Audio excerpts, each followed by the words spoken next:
గారు ఏమన్నారు మరోసారి చెప్తున్నాను, మీ అందరికి గుర్తు చేస్తున్నాను. రాహుల్ గాంధీ గారు చెప్పిర్రు, నేను నిలబెట్టినా. కానీ నరేంద్ర మోడీ గారు చెప్పిర్రు, ఓట్లు మాత్రం బీజేపీకి వేయించిన. ఇది వాస్తవం, ఇది నేను చెప్పింది. ఇది ఆలోచన చేయండి. నేను చెప్పింది వాస్తవమా కాదా ఒక్కసారి మీ గుండె మీద చేసుకొని ఆలోచన చేయండి. కాంగ్రెస్ కార్యకర్తలకు కూడా చెప్తున్నా, వాళ్ళ ఉన్న నాయకులకు కూడా చెప్తున్నా, ఇవాళ నేను ప్రెస్ మీట్ పెట్టగానే మళ్ళీ మీరు ప్రెస్ మీట్ పెట్టి నన్ను ఇష్టం ఉన్నట్టు తిడితే నాకేం అయ్యేది లేదు, పోయేది లేదు.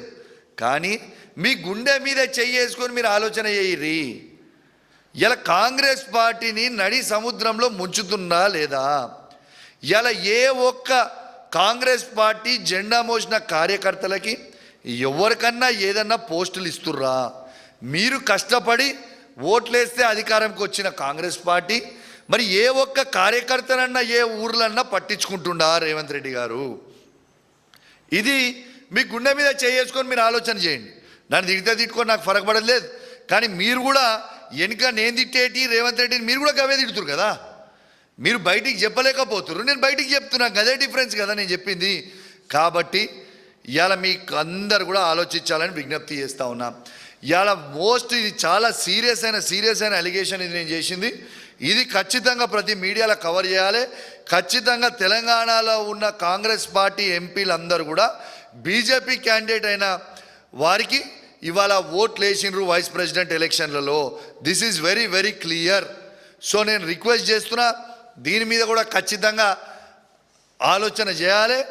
ఇలా ఎట్లా, ఎందుకంటే దీని మీద ఏ ఎంక్వైరీ ఏమన్నా కూడా వేయరు, ఎందుకంటే దాని మీద ఓటింగ్ కాబట్టి దాని మీద వేయరు. కానీ దీని మీద ఇది చెప్పింది నిజం. మరి జయరాం రమేష్ 315 పక్కా పడ్డాయి ఓట్లు అంటే మరి ఎలక్షన్ కమిషన్ ఏమో 300 ఓట్లు పడ్డాయని ఎట్లా చెప్తుంది భయ్? ఇది కావాలంటే ఒక్కసారి ఆ వీడియో కూడా ఇంటరంటే మీరు వినండి.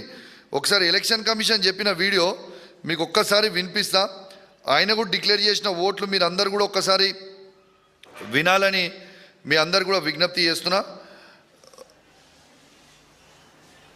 ఆ వీడియో కూడా మీకు చూపిస్తా, వాళ్ళ ఎలక్షన్ డిక్లేర్ చేసింది.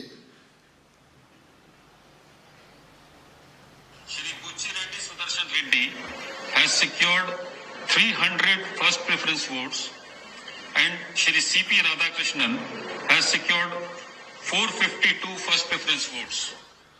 విన్నారు కదా? మళ్ళొక్కసారి వినిపిస్తా, ఒక్కసారి వినండి.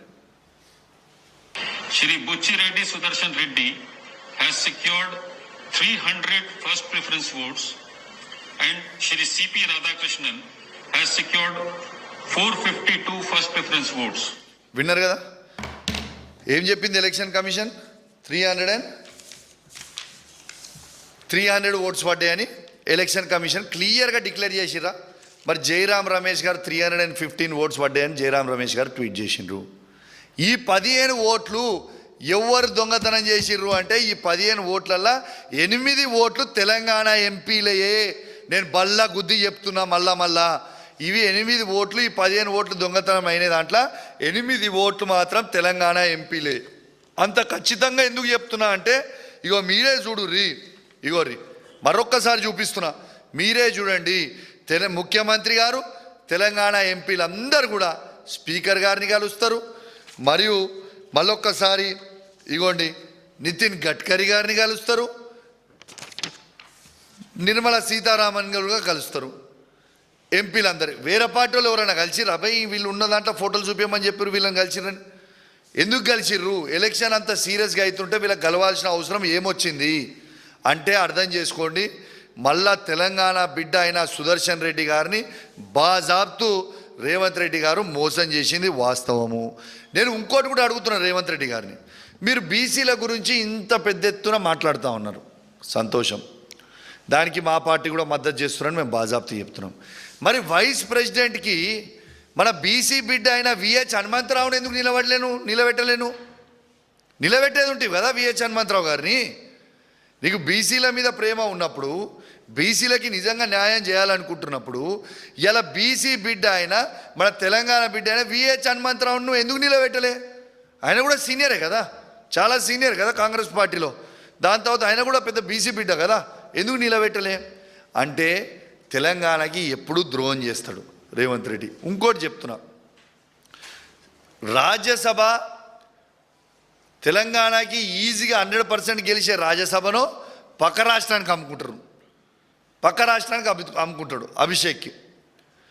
తెలంగాణ బిడ్డకి ఎందుకు ఇవ్వలే మరి నువ్వు ఆ రోజు పక్కా వచ్చేటోనికి అంటే? ఎందుకంటే ఈయనకు తెలంగాణ మీద ప్రేమనే లేదు. తెలంగాణకు వచ్చేదో రాజ్యసభ సీటు, తెలంగాణ ఎవరనగా వచ్చేది, తెలంగాణలో ఉన్న రాజ్యసభ మాత్రం తెలంగాణ వాళ్ళకి ఇయ్యాడు, పక్క రాష్ట్రం వానికి అమ్ముకుంటాడు. ఇవన్నీ వాస్తవాలా కాదా?